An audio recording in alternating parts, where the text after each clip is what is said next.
Hi, I'm going to summarize some of my ear training techniques that I use with infants all the way up to as old as my beginners come. So, the first thing I teach parents to do with their brand new babies is obviously to sing to them. A lot of parents don't understand that creating music live is much more beneficial to your baby than playing music over a recording. So I like to give the example that when I first took all my kids to a symphony, one of my kids was like 9, and when it was over, so we got the really cheap seats right on the front row, and we could see the bowstrings flying and the spit flying, and it was amazing. The sound wasn't, perfectly balanced, but we were so in the music. And when we got up afterwards to leave, my 9-year-old said, "Mom, here's what I learned. Recorded music sucks." What he was really saying was, I had no idea live music would be this amazing.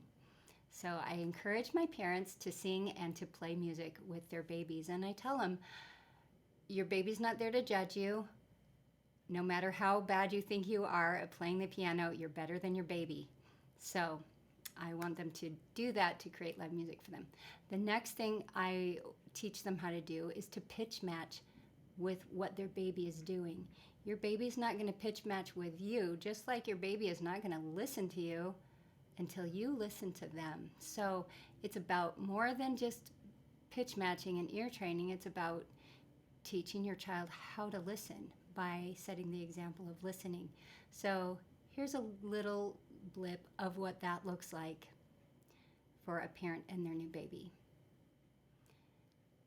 For parents who have never done this before with their baby, and I am so amazed how many have not because they didn't know their baby was actually singing, it's an amazing experience. The next thing to do when they're bigger, not even bigger, is I teach them using flashcards. Bum, bum, bum. They hear it, they see you see how the notes move, and they watch you play it on the piano. And this gets them used to having a resource to talk about what the notes are doing. And you can, I'm looking for my, I should have been prepared. I have stepping up ones, but they're not here. Pretend these are stepping all the way up. Stepping up. Or you can say play, step up, step up. It would go to the line. You can use words that describe how they're moving. You can use words like, I love you. You can use words like, ha, ha, ha.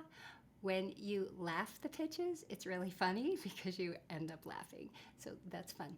So you show and you demonstrate for little babies, and they take more of that in than people could imagine. Here's what to do with kids when they're bigger and you are satisfied that they understand stepping up, stepping down, staying, and skipping. When they can conceptualize that visually with the way the notes move, they can identify it when they hear it. They can play games where they show you how. So with little kids, you don't test them. You play games and you see how they do.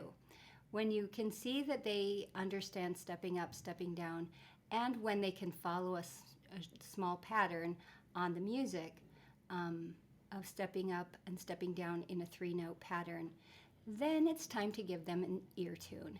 And I start with Hot Cross Buns because it has stepping down and staying and a stepping in sequence, the staying notes that step up in sequence. So there are some basic concepts here that we can talk about. But first, what I do is I send the recording home for them to listen to for a week. And then at first, I don't have them find home. Later, we'll do that. But at first, I'll just give them the parameters, like we're going to use the triplets, the 3 black notes, or the 3 black keys. So these are the notes we're using, and then they've listened to it, they've sung along for a week, and I encourage the parents to let them listen to the music at intervals of, 3 times 3 separate times a day, and especially right before bed, so that their brain can process it. So they've listened to Hot Cross Buns, they've sung Hot Cross Buns for a week, and please invite your parents not to show them how to play this, because we've shown them enough. We've shown them the concepts, they understand the concepts. Now we're trying to get the kids to trust their ear. So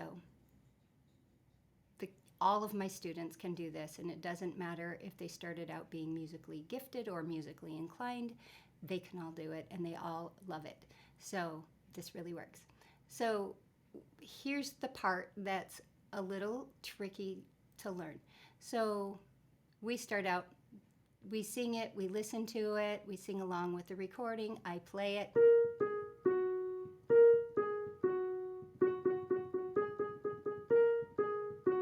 We've sung it together, and then I say, okay, now I'm going to play just a little bit of it. How do you think those notes are moving? If they say, I think they're stepping down, then you say, well, show me. But a lot of times they'll be like, I don't know, because they don't really know what we're getting at yet. So I'll say, well, you try playing back what you heard, and they might go, and I'll say, okay, you want to not give anything away in your face, because you don't want them to read your face. You want them to trust what they hear. So they might have done that, and I'll say, okay, here's what I heard you play, and here's what I played. Do they sound the same to you? And if they say yes, then we want to talk about what is sounding the same, because somehow they haven't gotten that. Usually at this point, that doesn't happen, but maybe I've jumped the gun a little bit and they're not quite ready, so we need to understand what sounding the same sounds like. I'll say, here's what sounding the same sounds like. That's one. Here's the next one. You see how they went just the same way?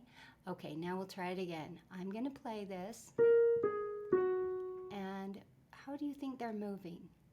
Do you think they're stepping up, stepping down, or staying the same? And I give them some verbal cues of things they understand. So they have some limited choices. And maybe they say, stepping up. And when they do this, because I know they already know what stepping down sounds like, I realize they're a little nervous and they're afraid to make a mistake. So I want to make sure that they feel safe and that they don't feel at all criticized. And okay, I'll say, okay, you show me, and I will listen. So maybe they'll play stepping up. Okay, that sounds like this to me. Here's what we're going for. Do you think they're the same? And they'll be like, oh no. One of these times they're going to go like this. And I'll say, so this is the critical part. You don't go, yes, you've got it. You say, okay, you keep the same demeanor every time. Now you say, okay, I hear you playing this, and we're going for this. This way they can't predict by your reaction whether they're right or wrong. They have to learn to trust themselves. Okay, so you played this, I played this. And you can see their face light up. They're like, I got it. When you see their face light up and you feel sure that they know, ask them, how do you feel? Do you feel like that's correct? Let it be their discovery, not yours. So this is really important for helping them to trust their own judgment. And it applies to a lot of things in life, so that's fun. Okay, so then, I'll say, okay, here's the next part of the song. I'm going to play the beginning and the next section.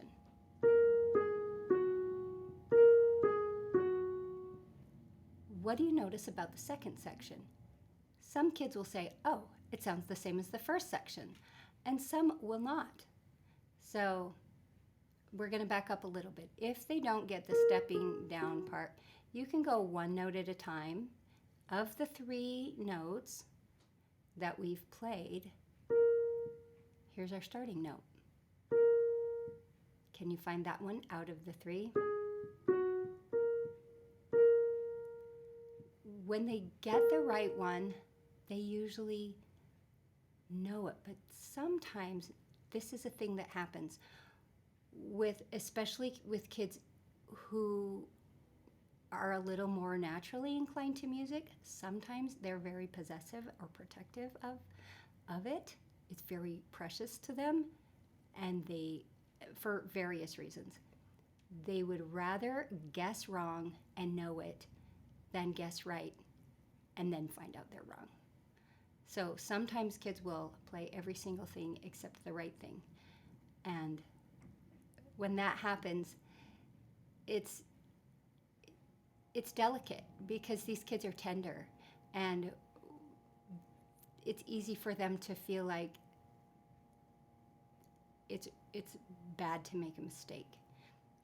Some kids naturally feel that way, and some kids have a lot of pressure put on them. Make sure that pressure doesn't come from you, and that you make mistakes in front of them and acknowledge it. Oops, I made a mistake, and try to normalize that so that they can feel just fine about exploring and trying things. So anyway, that's how we do hot cross buns. When it gets to, once they've done that, I have a few songs that I send home with them, songs that I've created that are 3-note patterns, that are little songs, like a little birthday song that I made up, and just different various songs that they can play by ear. When they're getting to more complex songs and when they're getting pretty comfortable with that, then I want to have them find home and find what key they're in. So then you want to give them a limited part of the piano to use. And so I'll take some cards and I'll put them in between the keys so that they're limited on what, maybe give them a little more than an octave. So it could be in G, it could be in D, it could be in A, it could be in C, it could be in F sharp. We don't know. So maybe I'm going to play the song.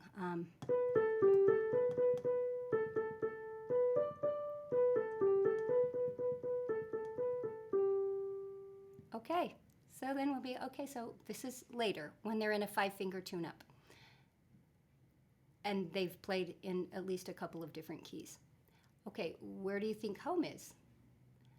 Well, how do we know? Well, we already know songs always end on home, because we've been singing the Piggy song, and we learned that everybody ends up at home, and we've talked about it a lot while they've been playing. So they know the last note is our home note, tells us what key it's in, but now they're going to get it in another way, where they're deconstructing backwards. So, okay, there's the ending. This is the last note. Can you sing that pitch? And sometimes they can sing it and sometimes they can't. It doesn't mean they can't hear it. It might mean that they don't hear themselves very well. It doesn't mean that they're, tone deaf or anything like that. They might sing some random thing. You just keep playing it so they can continue to hear it. And they're going to search. Oh, is it this? Maybe it's, okay. You tell me when you feel confident that you might have the right note. Okay, here's me playing it. Okay, now you play. Usually they don't go to the black keys. Sometimes they do. Sometimes you have to remind them if it's in a black key, a flats key or F sharp. You have to remind them, don't forget the twins and triplets. Okay, so here they are. They're guessing. I don't know. Okay, so I'm going to play the note we're looking for.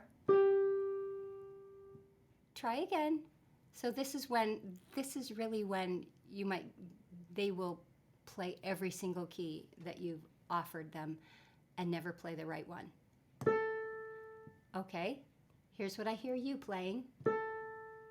Here's what I played. Are they the same? No. Is my note higher than yours or lower than yours? Sometimes this helps them and sometimes it doesn't, but you can offer it. Okay. So, your note is lower. Okay, is it a little bit lower or a lot lower? A lot lower. Maybe it's, okay. Okay, let's try that. Here's your note. Here's what I heard you play. Here's what I'm playing. Oh, I don't know. Sometimes when they have a fourth or a fifth, they're not sure if it's right or wrong. Like, okay, let's try some other things. If they're not sure, let them try some other things. If they get the right one, okay, I played this, or you played this, and I played this. Are they the same? If they don't know, let them try some more things. Okay, let's try some other things.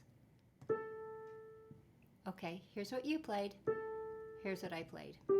All this time, I'm playing on a separate keyboard so that they don't see my hands, just so you know. But I'm repeating back what I heard them play, because when you repeat it back, it's just like what we did with the newborns. They hear it in a different way. This is a really long video. Sorry. I hope this is benefiting you. Okay, so once they finally get it and you say, okay, I heard you play this and I played this. Sometimes they will just light up. They'll be like, and then you say, and try to keep, your poker face. What do you think? How do you feel about that? Let them tell you. Sometimes if they get it right and you say, okay, you played this and I played this, does it sound like the same thing? They will think they're wrong because you're questioning them, because that's the experience they've had in their life. You only get questions when you're wrong, or questioned when you're wrong. So it's important that they get to understand that you're going to question them if they're right or if they're wrong, because you want them to trust their own ear. So there we go. If you want more on this, let me know, and I'll give you some more. But hopefully that gives you some ideas of this listening game. This is a game I play with my students for years, and eventually they get where they check themselves. I don't have to check them anymore, and they'll go, that wasn't it. Let me try again. And they'll take the lead with that. But at first, for a while, probably not for years, but for a long time, as the songs get more and more complex, you start adding chords, you start adding all the other things, and you do the same thing. Okay, I heard this, and I played this. This is a game that we use over and over and over again, and it's very successful.